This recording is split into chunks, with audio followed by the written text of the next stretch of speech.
खामोशी को समझना आसान नहीं होता और जो समझ ले वो इंसान आम नहीं होता।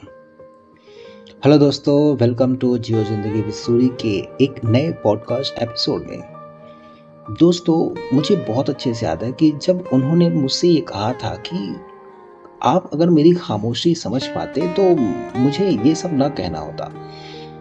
तो आज मैं ये कहना चाहूँगा कि उस खामोशी को तो हम पहले भी समझते थे और आज भी। बस मलाल इस बात का रहा कि हम ये एहसास ना करा पाए। और दोस्तों, आज की जो थीम है शायद वो आप समझ चुके होंगे, खामोशी। या बिल्कुल राइट। तो आज की इस थीम पर चलिए, जो मैंने आप लोगों के लिए लिखा है उसको शुरू करते हैं। तो कई बार कोई मुस्कुराता है पर उस मुस्कान के पीछे छुपा दर्द कोई नहीं देखता।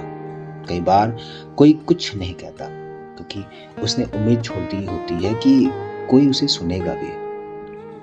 खामोशी में बहुत कुछ होता है, कभी पछतावा, कभी इंतजार, कभी टूटे हुए सपनों की आवाज और कभी उस दिल की धड़कन जो अब थक चुकी है।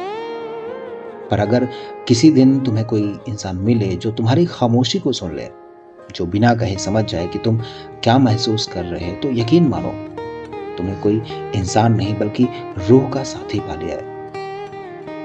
क्योंकि इस दुनिया में बोलना तो सब जानते हैं पर सुनना बहुत कम लोग जानते हैं, और समझना तो उससे भी ज्यादा कम। कभी किसी के शब्दों से नहीं, उसकी खामोशी से पहचानो, क्योंकि जो चुप है वो टूटा नहीं है बल्कि बहुत कुछ कहकर थक चुका है।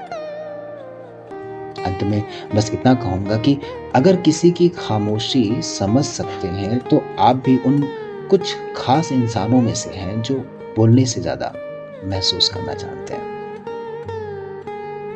दोस्तों, आज की थीम कुछ ऐसी है जो कि हर इंसान की लाइफ में कहीं ना कहीं उतरती जरूर होगी, और मैं खुद से भी ये कहना चाहूंगा कि बोलने से ज्यादा सामने वाले को सुनने का प्रयास करो।